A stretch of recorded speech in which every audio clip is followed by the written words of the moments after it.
Oil Spill Public Service Announcement by Luke and Chance.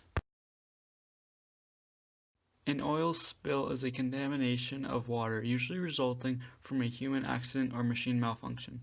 The places oil spills have been most common is in the Gulf of Mexico and Northeast Atlantic. Oil spills are most common in these areas because of the amount of oil rigs in these areas. And the most tragic oil spill ever was in 1991 called the Gulf War oil spill, where 240 million gallons of oil were spilled into the Gulf of Mexico. Oil spills hurt the environment heavily. They do a lot of dangerous things. They take oxygen out of the water and away from fish. They block out the sun, which messes up photosynthesis, and they take a very long and tedious time to clean up.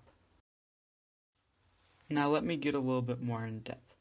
Photosynthesis uses solar radiation to convert water and carbon dioxide into essential nutrients that sustain plant life. Therefore, plants and algae need reliable access to water, carbon dioxide, and sunlight to undergo this essential process. Spilled oil floats on the surface of the water, blocking one of these fundamental ingredients, sunlight, from reaching the plants within the body of water. Spilled oil may also directly coat the leaves of plants, where most of the work of photosynthesis occurs. Reducing or blocking out sunlight. Without sunlight, plants lack the needed energy to undergo photosynthesis. Besides photosynthesis, we also looked into how oxygen is affected in the water when an oil spill happens. Ocean bacteria will consume oil and in this process consume oxygen, which would lead to greater levels of hypoxia. They also proposed that the oil slick on the surface of the Gulf will emit natural gas between the atmosphere and ocean, further reducing the amount of oxygen in the water. The last factor that we looked into was how long it took for these oil spills to be cleaned up. After an oil spill, the residue may form what is referred to as an oil massue over the surface of the water.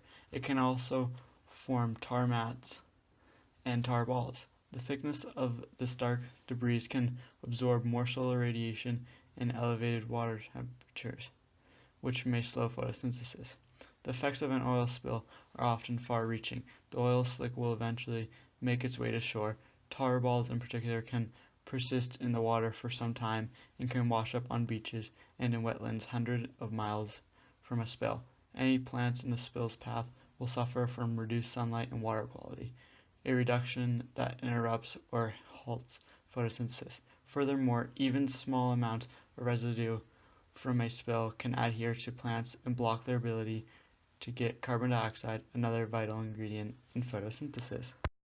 Outside of the water, many things are also affected, such as like tourism. In the short term, swimming, boating, angling, and diving can be affected with oil contamination on the shores. But long term, however, can damage economic impacts. For example, holidaymakers may decide to book holidays in other regions, in which case hotels, national parks can suffer financially. Besides tourism, fishing is also affected. Oil spills can cause serious damage to fisheries and mariculture resources. Physical contamination can affect stocks and disrupt businesses' activities by fouling gear or impeding access to fishing sites. The extent to which economic impacts will be felt by the fisheries sector following an oil spill will depend on a number of factors such as the characteristics of the spilled oil, the circumstances of the incident, and the type of fishing activity or business affected. The physical characteristics of the marine environment and coast also play a role in determining the range and extent of economic impacts. Similarly, the extent to which market confidence in the quality of seafood from the affected area is lost is also a major factor. The third out-of-water factor that we looked into was how shipping is affected. When crude oil or refined petroleum is lost, it affects the amount of petroleum and gas available for use. This means more barrels have to be imported from other countries. Then comes the process of cleaning the oil spill, which requires a lot of financing. Although the companies responsible for the oil spills and their effects has to clean it up, there is a lot of government help required at this point. The workers that are brought on board to clean up the oil spill face tremendous health problems later in life as well. Their medical treatment has to be paid for and becomes the responsibility of the government. Putting all the methods of recovery into place, monitoring them, takes away resources from the other more important work and hits the economy in subtle but powerful ways. Some smaller things that oil spills do outside of the water are they affect future investments, they affect medicines, and they also can leave an odor causing people to move. Offshore oil spill prevention and response is the study and practice of reducing the number of offshore incidents that release oil or hazardous substances into the environment and limiting the amount released during those incidences. Important aspects of prevention include technology assessments of equipment and procedures and protocols for training, inspection, and contingency plans for the shutdown of offshore operation. Response includes technological assessment of equipment and procedures for cleaning up oil spills and protocols for the detection, monitoring, containment, and removal of oil spills and the restoration of affected wildlife and habitat. Oil spills in inland waters are the responsibility of the EPA, while oil spills in coastal waters and deepwater ports are the responsibility of the U.S. Coast Guard. Now that I have informed you on all of the problems of oil spills, here's what you can do.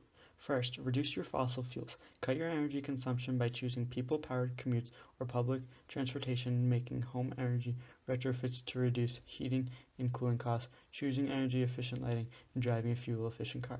Second, install solar, wind, or geothermal to generate your own green energy. Third, buy green electricity.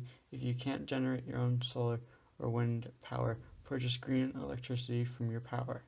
Fourth, politically support clean energy instead of oil. Join an organization fighting for more renewable energy in our nation's grid so that we can reduce our dependency on oil. Thanks for watching. Drawings by Chance, narrations by Luke.